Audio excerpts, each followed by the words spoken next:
Bismillahirrahmanirrahim. Assalamualaikum warahmatullahi taala wabarakatuh. Al-Fatihah. A'udzu billahi minasyaitonir rajim. Bismillahirrahmanirrahim. Alhamdulillahirabbil alamin. Iyyaka na'budu wa iyyaka nasta'in. Ihdinas siratal mustaqim. Siratal ladzina an'amta 'alaihim ghairil maghdubi 'alaihim waladdallin.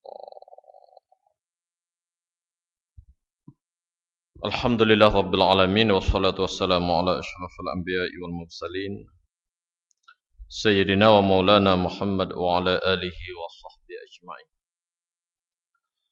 Allahumma rabbana zalamna anfusana wa illam taghfir lana wa tarhamna lanakunanna minal khasirin. Wa tub 'alaina innaka antat tawwabur rahim.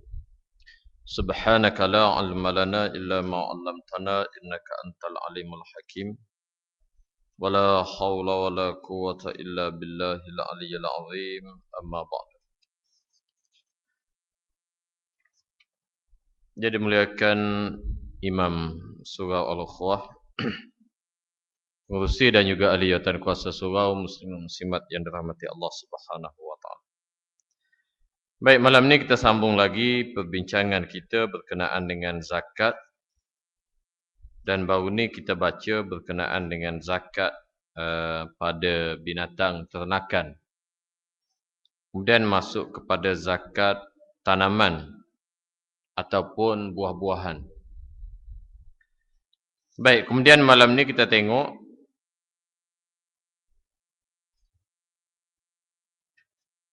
saya tak tanda, yang ni dah baca ke? Menjual tanaman dan buah-buahan selepas ia diwajibkan zakat.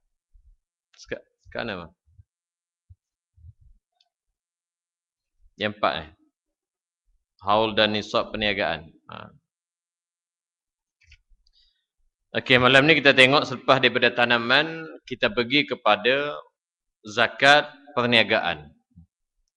Zakat perniagaan. Bagaimana kiranya zakat perniagaan ini? Kata dia haul dan nisab harta perniagaan dan kadar yang wajib dikeluarkan daripada harta perniagaan itu. Anda telah mengetahui sebelum ini bahawa harta perniagaan, apa dia harta perniagaan? Iaitu barangan yang ditukarkan dengan tujuan mendapatkan keuntungan walau apa jenis barangan itu sekalipun.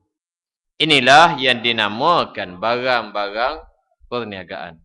Nah, jadi apabila bincang berkenaan dengan zakat perniagaan, maka tuan kitab kita sebut sedikit apa ta'rif, apa maksud, apa kehendak yang dikatakan sebagai barang perniagaan itu. Iaitu setiap apa sahajalah. Setiap apa sahaja yang ditukarkan dengan sesuatu untuk tujuan mendapatkan keuntungan, maka ia adalah perniagaan. Dan barang yang digunakan itu adalah barang perniagaan. Setiap barangan yang dijual beli oleh manusia, sama ada ia termasuk jenis yang wajib dizakatkan, seperti emas, perak, bijian, ternakan, ataupun selainnya, seperti kain, barangan buatan, tanah, rumah, saham dan seumpamanya. Maka zakat diwajibkan padanya berdasarkan kepada syaratnya yang tertentu. Jadi tuan-tuan yang dirahmati Allah Subhanahu wa taala, kita belajar tentang buah-buahan. Buah-buahan yang diwajibkan zakat ialah yang ataupun makanan, buah-buahan atau makanan yang diwajibkan zakat yang disebut sebagai makanan asasi. Makanan asasi, bijian yang menjadi makanan asasi. Lain daripada itu, masuk dalam, kalau banyak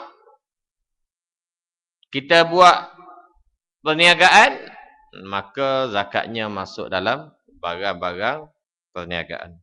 Sama ada barang perniagaan ini memang barangan itu dah masuk dalam benda ataupun ain yang dikatakan kena zakat, ataupun barangan yang dijual itu tidak termasuk dalam kata pakej suatu harta yang perlu dikeluar zakat, maka apabila ia diniagakan, maka dia dikenakan zakat dengan sebab perniagaan tadi. Apabila anda mengetahui perkara ini, ketahuilah bahawa nisab kepada barangan perniagaan adalah sama dengan nisab emas dan perak. Begitu juga dengan haul dan kadar yang wajib dikeluarkan. Nah, itu. Nisab, nilaian dia tengok kepada nilaian yang kita dah bincang, iaitu emas dan perak semasa. Kemudian haul juga ada, iaitu kadar setahun. Bermakna harta perniagaan dinilaikan dengan mata wang yang digunakan. Kalau nilainya sama dengan nilai 96 gram emas ataupun nilai 200 dirham perak, maka wajib dikeluarkan zakat. Yang maknanya kalau emas dan perak, nilai yang semasa lah. Tak, nilai yang semasa berapa? Ni nak mahir nilai turun naik dan sebagainya ni, tak, kena belajar dengan orang yang pakar lah. Yang bagaimana untuk menilaikan sesuatu. Baik. Dia boleh memilih untuk mengukurnya dengan nilaian emas ataupun perak. Kecuali apabila dia telah memberi barang dagangan menggunakan salah satu daripada keduanya, maka dia wajib mengikut nilaian tersebut. Kalau kita beli, kita buat niaga apa? Kita buat niaga kapek. Kita jual beli kapek tadi dengan emas. Dirham emas. Dirham perak. Tak. Maka kita pun nilai berdasarkan kepada barangan yang kita buat jual beli tadi. Kalau kita beli kapek, buat perniagaan kapek tadi, kita menggunakan dengan dinar emas, maka kita keluarkan zakat tadi mengikut nilaian emas. Sebagaimana juga kita bincang sebelum daripada ni, nilaian itu berbeza. Ada sedikit perbezaan di antara nilaian emas dan nilaian perak. Oleh itu, nisab harta perniagaan. Perenggan bawah, nisab harta perniagaan dikira pada akhir tahun daripada permulaan perniagaan. Oleh itu, tidak disyaratkan cukup nisab pada permulaan perniagaan. Begitu juga tidak disyaratkan nisab tersebut cukup sepanjang tempoh haul. Dengan ini dipahami bahawa maksud haul untuk zakat perniagaan ialah berlalunya 1 tahun Qamariah tahun Hijrah pemilikan barangan dengan niat perniagaan. Kecuali dia memiliki barangan perniagaan dengan menggunakan mata wang yang mencapai nisab ataupun lebih, maka haulnya bermula daripada tarikh pemilikan nisab mata wang yang digunakan untuk membeli barangan perniagaan tersebut. Jadi banyak ni kita ambil faham satu bahawa perniagaan ada haul dia. Perniagaan haul dia ialah 1 tahun juga. Kadar pusingan 1 tahun, tetapi tidak sebagaimana harta simpanan. Harta simpanan 1 tahun, tapi mestilah ada hak maksimum dalam 1 tahun itu. Dan kalau berlaku turun naik di tengah-tengah, dikira. Tetapi perniagaan tidak dikira. Dikira harta milikan. Milik start mula-mula perniagaan awal tahun, maka akhir tahun kira berapa semua harta perniagaan dia, maka zakat dinilaikan berdasarkan kepada harta perniagaan pada masa itu. Berdasarkan kenyataan di atas, peniaga hendaklah melakukan inventory terhadap keseluruhan barangan dagangan yang berada dalam tangannya dan dianggarkan nilainya dengan nilai emas ataupun perak yang telah disebutkan tadi. Kalau cukup nisabnya, maka dia wajib mengeluarkan 2.5% daripada nilaian itu sebagai zakat. Kalau nisabnya tidak cukup, maka tidak wajib mengeluarkan apa-apa pun. Sewaktu mengira dan menilai, hendaklah diperhatikan perkara-perkara yang berikut, ada 2 perkara. Jadi, itu perniagaan. Ada sedikit perbezaan lah dengan simpanan. Karena simpanan, kalau berlaku kekurangan di tengah-tengah simpanan itu, maka dikira hak maksimum. Adapun hak minimum. Adapun perniagaan, maka tidak mengambil kira turun naik itu.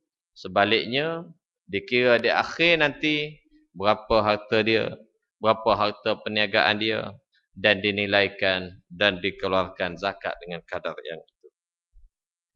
Baik, walaupun begitu kena tengok 2 benda. Pertama, barang perniagaan yang wajib dinilai adalah tidak termasuk perabot dan yang seumpamanya.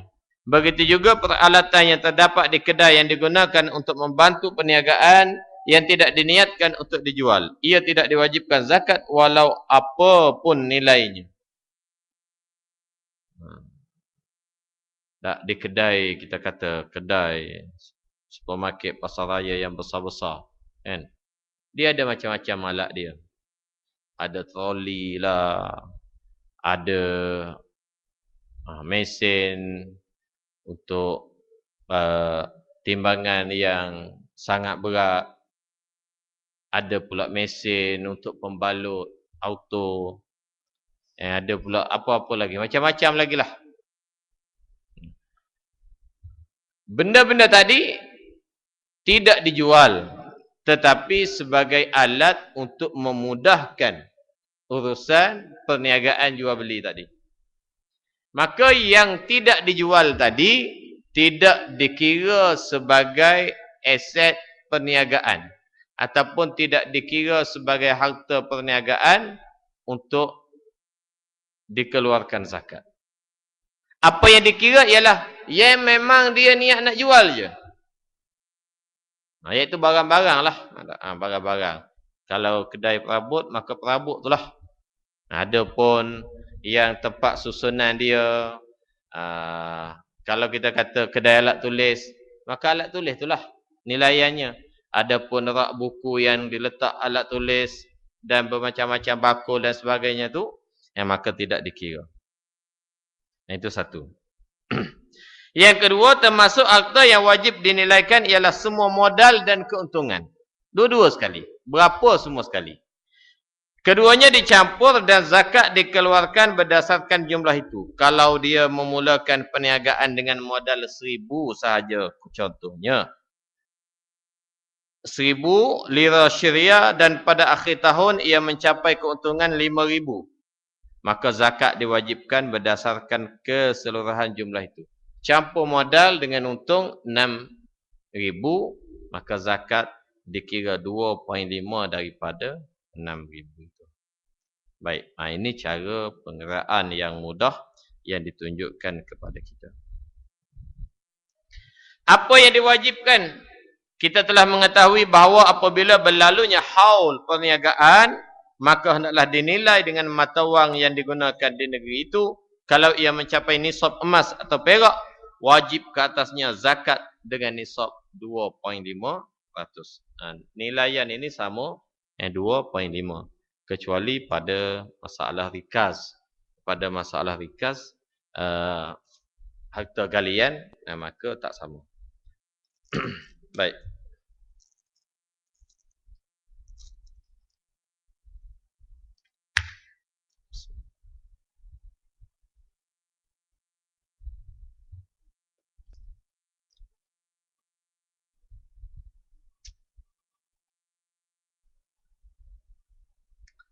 Itu berkenaan dengan perniagaan. Jadi perniagaan basicnya samalah.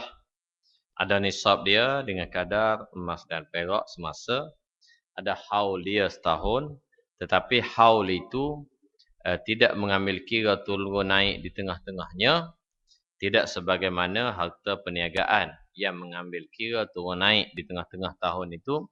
Kalau berlaku turun sehingga kepada tahap yang tidak mewajibkan zakat, maka pengiraan semula selepas daripada itu. Tetapi perniagaan tidak begitu sifat dia. Apakah zakat dikeluarkan dalam bentuk barang perniagaan ataupun nilainya? Ni. Kalau zakat lembu, Imam Syafi'i, kita bela lembu, maka zakat kena keluar lembu. Tak boleh keluar duit. Kalau kita tanam padi, maka zakatnya kena keluarkan padi sebagai zakat. Tak boleh keluar duit. Itu dalam Imam Syafi'i dalam bab yang demikian. Adapun dalam bab perniagaan ini bagaimana? Kalau kita jenis tokek sejadah, zakat dia bagi sejadah juga ke? Ataupun boleh bagi duit. Kalau kita tokek beras, zakat dia beras juga, ataupun boleh bagi duit, atau tukar kepada benda lain. Dalam mazhab Imam Syafi'i ada 3 pendapat dalam masalah barang-barang perniagaan ini. Yang pertama, wajib dikeluarkan nilai barangan dan tidak sah dikeluarkan dalam bentuk barang-barang perniagaan. Ini kerana barangan perniagaan pada asalnya bukanlah harta yang wajib dizakatkan. Tetapi ia dikenakan zakat disebabkan adanya niat perniagaan. Dan zakat diwajibkan berdasarkan nilai barangan itu. Oleh itu zakat wajib dikeluarkan dalam bentuk nilai barangan itu. Inilah pendapat al-asah yang patut diamalkan dan difatwakan. Ini pendapat yang pertama. Pendapat yang pertama dia kata apa? Pendapat yang pertama dia kata kalau kita buat perniagaan, apa pun kita niaga, maka zakat nak keluar apa? Kita ada kedai. Ada 3 pintu. Satu pintu niaga beras. Satu lagi niaga kain. Satu lagi niaga kasut. Zakatnya nak keluarkan apa benda? Maka kata pendapat yang pertama, barangan perniagaan zakat dikeluarkan nilai. Nilai, tidak dikeluarkan barang itu. Kata 3 biji kedai ni, ada 400,000. Maka dikira di atas 400,000 tadi, zakat dikeluarkan. Ini pendapat yang pertama yang paling asah. Yang kedua, pendapat yang kedua kata, tidak begitu.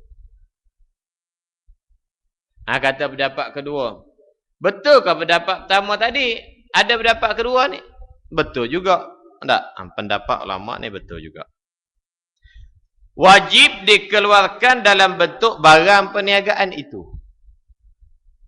Wajib dikeluarkan dalam bentuk barang perniagaan itu sendiri. Dan tidak sah dikeluarkan nilainya kerana barangan itulah menjadi sebab ia diwajibkan. Pendapat kedua kata, tak boleh. Zakat perniagaan ni kena keluar barang tu lah. Niaga beras, beri beras lah sebagai zakat. Niaga kasut, keluarlah kasut sebagai zakat. Niaga kasut sekolah. Beri pada, keluar kasut sekolah sebagai zakat. Contoh Pak, kita nak faham. Bagi pada siapa? Bagi pada ibu tunggal yang miskin. Ibu tunggal tak sekolah dah. Tak. Nak buat apa kasut sekolah? Bagi pada warga emas yang miskin. Tak. Nak buat apa kasut sekolah dia? Dia tak sekolah dah. Serah je pada dia, kemudian beli balik dengan dia. Serahkan pada dia, keluarkan zakat, beli balik dengan dia. Itu kalau kita nak kira pendapat ni. Tak boleh kita nak, ni sepatutnya zakat ni kita kena keluar 100 pasang kasut. Tak apalah kita jual, keluarkan duit. Tak boleh mengikut pendapat yang kedua. Pendapat yang kedua kata keluar barang. Maka kalau beras, keluarkan beras itulah. Kan? Orang tu nak guna ke tak nak guna, itu dia punya pasal, kita lepas. Kalau dia tak nak guna, dia jual balik kepada kita, ataupun dengan cara itulah. Yang ketiga, diberi pilihan sama ada mengeluarkannya dalam bentuk barangan ataupun nilaian. Ini kerana zakat bergantung pada keduanya kerana keduanya adalah penyebab zakat wajib dikeluarkan. Yang ketiga kata boleh. Nak keluar duit pun boleh, nak keluar barang pun boleh. Boleh belaka. Senang. Jadi mana-mana pun tak kisah. Janji keluarkan zakat. Itu je yang penting, zakat mesti ditunaikan. Cara mana sekalipun ulama kata sah. Kan? Ulama kata betul. Baik, boleh kita pakai. Bukan bermakna tiga ni kita nak cari lagi. Antara tiga ni mana yang paling betul Ustaz? Betul belaka lah. Tiga-tiga. Kan? Tiga-tiga ni betul belaka.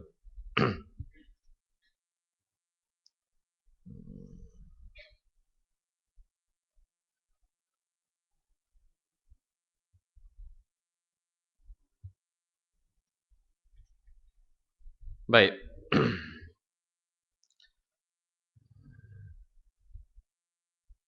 Apabila ada banyak pendapat ulama dan ulama bersandarkan kepada dalil-dalil yang diambil daripada hadis-hadis, maka keluarlah hukum sedemikian. Maka hukum-hukum itu boleh diguna pakai. Jangan pula kita silap faham. Apabila berlaku banyak, kita kata tak betul belaka. Kan? Tak betul belaka. Malam tadi saya jumpa satu kumpulan bercerita lah. Satu kumpulan anak muda, 3-4 orang. Kebetulan adik dia minta jumpa. Kiranya pegangan sesat lah. Pegangan dia tu kalau kira akidah, kalau dia pegang begitu memang kufur lah. Tapi kita harapkan dia dalam belajar lah. Dalam belajar apa umur 40 dah. Anak seorang, anak dua, ada yang bujang. Dia mungkin pada pandangan saya, orang yang macam ni dia berkawan ataupun dia terkena dakwah-dakwah Kristian. Dia mari petikai Allah Subhanahu Wa Taala turunkan agama Hindu, agama Kristian. Kemungkinan agama Hindu dan Kristian juga betul. Kerana kalau tak betul, kenapa Allah turunkan? Dia mari petikai macam tu. Kan? Kalau tak betul, kenapa Allah turunkan? Kenapa Allah kekalkan ada sampai sekarang? Allah kuasa untuk hapuskan. Hapuskanlah. Dia mari soal begitu. Ini bahaya. Tak? Ini cukup bahaya. Ini adalah tashkik dalam gerakan Kristian. Tashkik yang ditimbulkan kepada akidah-akidah umat Islam. Dia timbulkan sedemikian. Menyebabkan orang yang akidah tak mantap, dia berfikir, kemudian dia boleh menerima. Sampai dia kata, saya tidak mengatakan Hindu itu salah. Sembah berhala itu tidak salah. Kerana Allah izinkan dia buat. Kalau salah, Allah yang cipta kita, Allah tak izinkan. Kan? Mikir lagu tu. Kenapa? Saya tanya, kenapa awak boleh berfikir sampai demikian? Saya banyak Ustaz. Saya banyak berkawan. Saya banyak Cik Wana berkawan dengan orang Hindu, dengan orang Kristian. Saya tanya dia. Saya kata kat dia, itulah orang tua pesan. Kalau kita ni tak pandai lagi pakai kain plekat, jangan duk belajar nak pakai kain sari. Tak? Kain plekat pun kita tak erti lagi nak kilas, nak pulas macam mana. Nak dia belajar pakai kain sari dah. Tak? Jadi tak kenalah. Kan? Belajarlah ya Islam dulu sampai habis. Barulah Nak baca Bible ke, nak baca benda lain pun bacalah. Biar mantap dulu yang kita punya. Dibimbangi anak-anak muda yang mencari jalan shortcut, nak senang. Sehingga mereka ni dah tak semayang dah. Jadi dia kata dah setahun tak semayang, tak puasa. Kerana dia kata, Quran ni bukan Nabi tulis. Manusia yang tulis. Entah betul, entah salah. Jadi taskik-taskik yang cukup bimbang. Di akhir zaman ini berlaku dan ni dia ada agenda ni. Dibawa oleh kaki-kaki ejen-ejen dia kepada anak muda. Dan kita kena kuatkan ukhuwah kita, kuatkan perpaduan kita. Benda-benda begini kalau ada seorang dua, kena pakai elok-elok. Maknanya kepunglah, jangan bagi dia ada hubungan dengan kawan-kawan dia yang sebegini.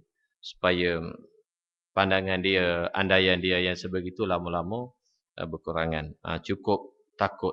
Tapi masalahnya, itulah apabila kita terankan pun, tak nak terima.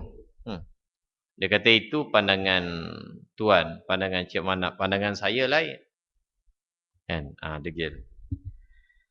Baik, apapun kita minta hidayah lah. Kita minta Allah Subhanahu Wa Taala hidayahkan. Macam juga dia petikai, dia kata, kita tengok semua mengaku betul. Kan? Ulama ni pandangan gini, ulama ni pandangan gini, ulama ni pandangan gini.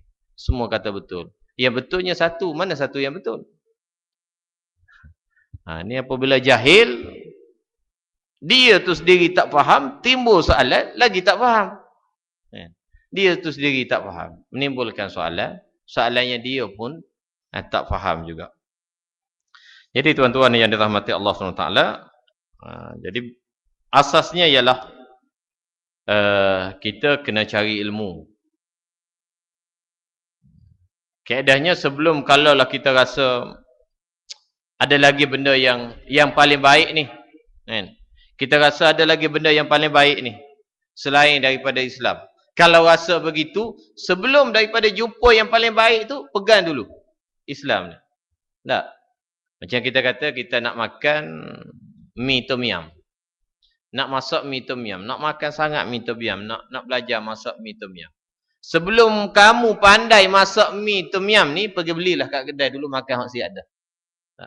Jangan duk ikat perut tak makan begitu, lapar mati. Jadi itulah keadahnya. Jadi kena tengok jugalah. Anak muda kita yang geng dia ni tak bersalam. Sama-sama dia pun tak bersalam. Mungkin dia seorang suci, orang lain kotor belaka. Saya panggil 2 kali nak bersalam, barulah pusing nak bersalam. Teruk Malaysia serba boleh. Na'udzubillah. Baik, kita habiskan sikit lagi. Peringatan, perhatian dan peringatan. Dalam bab 3 pilihan tadi. Harta perniagaan, kita nak keluarkan zakat, apa dia? Pertamanya nilaian. Pendapat yang kedua kata barang.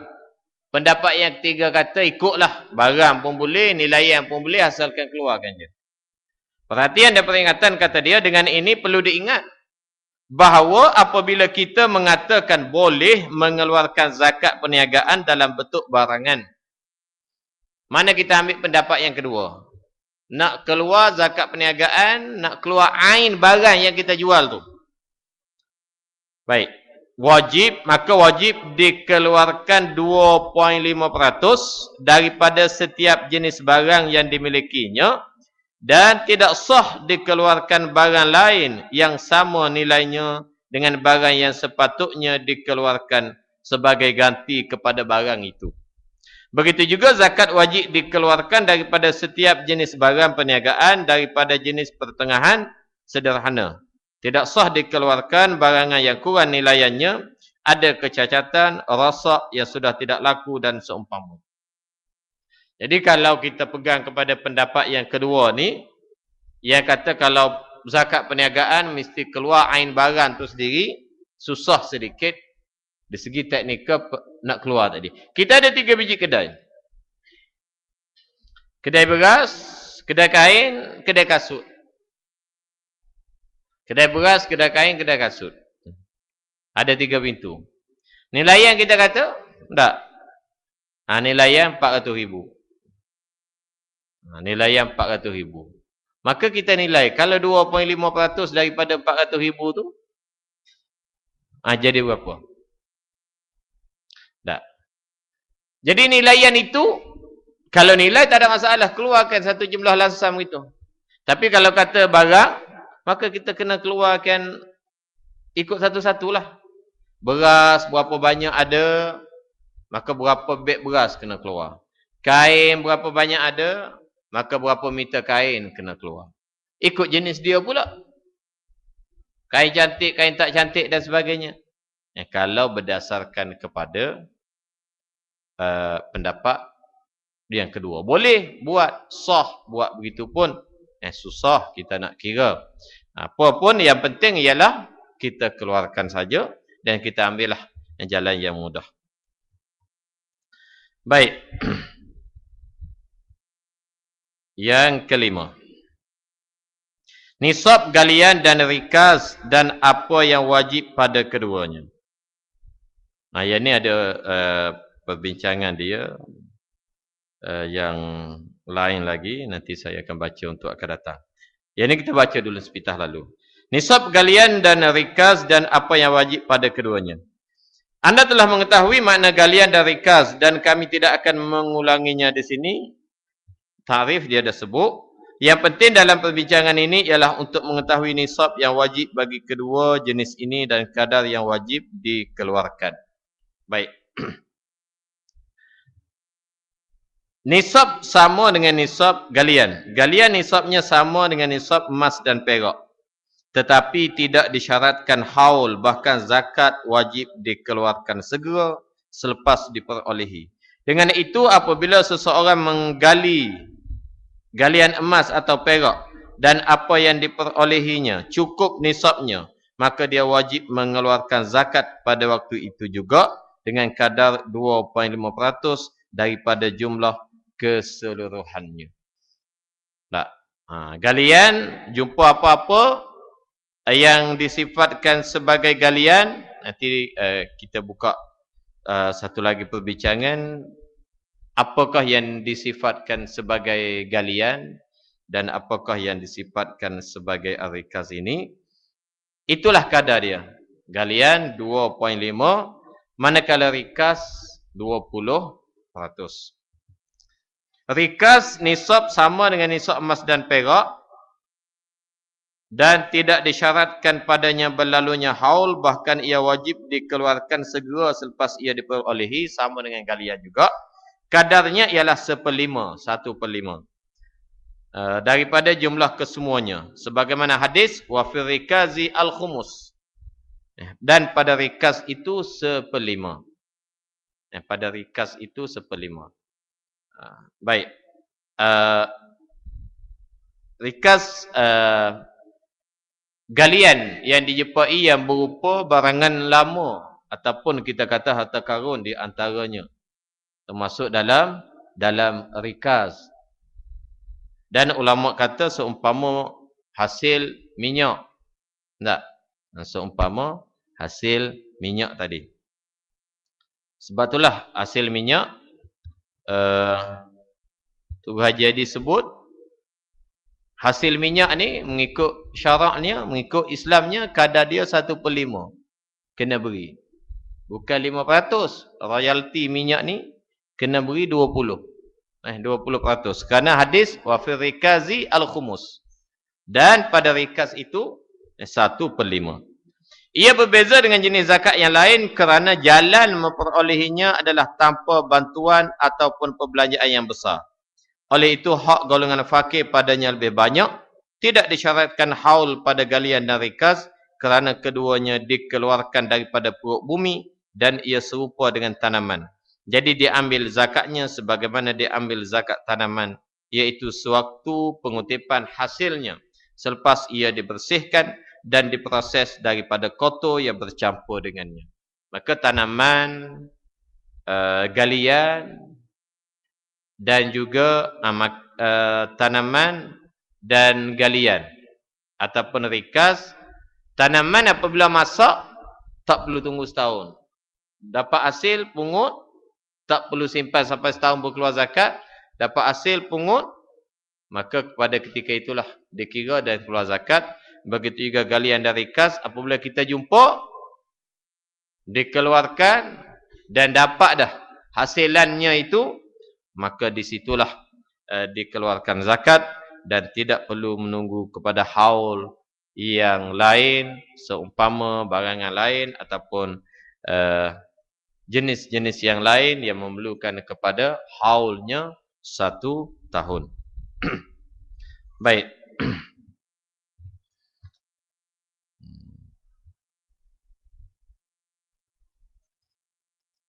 Kemudian zakat al-khalitain. Ini perbincangan jenis yang terakhir, iaitu zakat al-khalitain. Al-khalitain ini yang bercampur. Yang bercampur, zakat yang telah bercampur dan dimiliki oleh dua orang dengan niat syarikat berkongsi atau seumpamanya. Maka al-khalitain ini yang kita tengok akan datanglah, insya-Allah. Jadi tuan-tuan yang dirahmati Allah Subhanahu wa taala, sebagai pengetahuan kepada kita.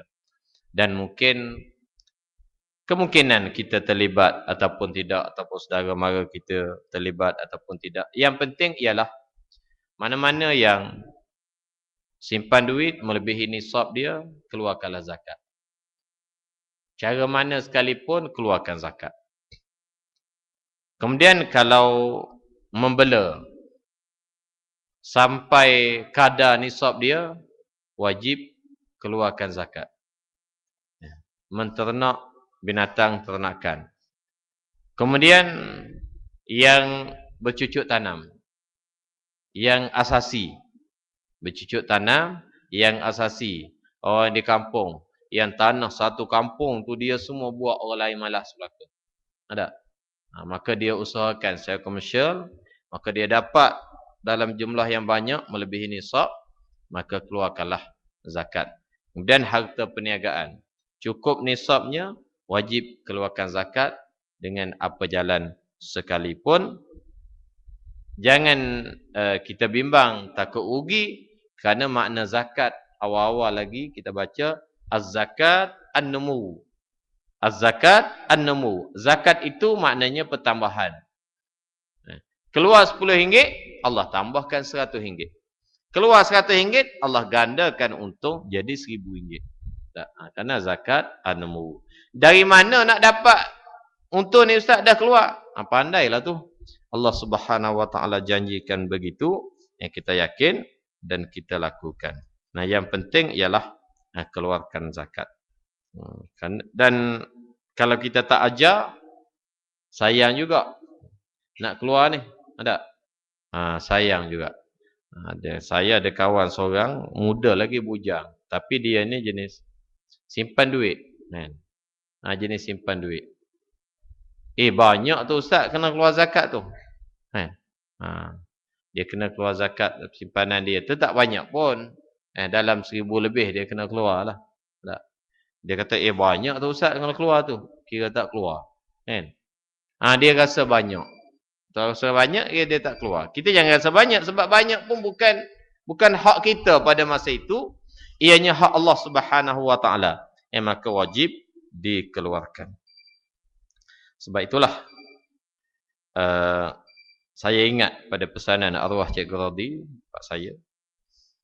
Dia sebut dalam masalah harta ni, belajarlah bersedekah masa miskin. Belajar bersedekah masa kita miskin. Jangan kata miskin ni tak boleh buat kebajikan. Miskin ni tak boleh nak sedekah. Miskin ni tak boleh nak buat kenduri kedara. Miskin ni tak boleh nak panggil orang buat dia orang selamat kat rumah. Buatlah baik masa miskin. Kerana kalau masa miskin pun kita boleh buat baik, masa kaya kita tak lupa diri dah, insya-Allah. Tapi kalau nak tunggu kaya, masa kaya tu kita pun sibuk, kita pun banyak hala, kita pun nampak kepada yang lebih kaya lagi macam mana nak kejar pada jalan yang lebih kaya lagi. Itu satu perkara yang boleh juga kita ambil iktibar sebagai panduan kepada kehidupan kita, mudah-mudahan Allah Subhanahu wa taala merahmati kita semua insyaallah. Wallahu a'lam, sallallahu ala Muhammad wa ala alihi washabbihi ajma'in walhamdulillah rabbil alamin. Bismillahirrahmanirrahim. Alhamdulillah wassalatu wassalamu ala Rasulillah wa ala alihi washabbihi ajma'in. Allahumma ighfir lana warhamna wa anta bina rahim wa la tu'adzibna wa anta alaina qadir bina fima jarat bihil maqadir. Wa sallallahu ala sayyidina Muhammad wa ala alihi washabbihi ajma'in. Wa akhiru da'wahum alhamdulillah. Assalamualaikum warahmatullahi wabarakatuh.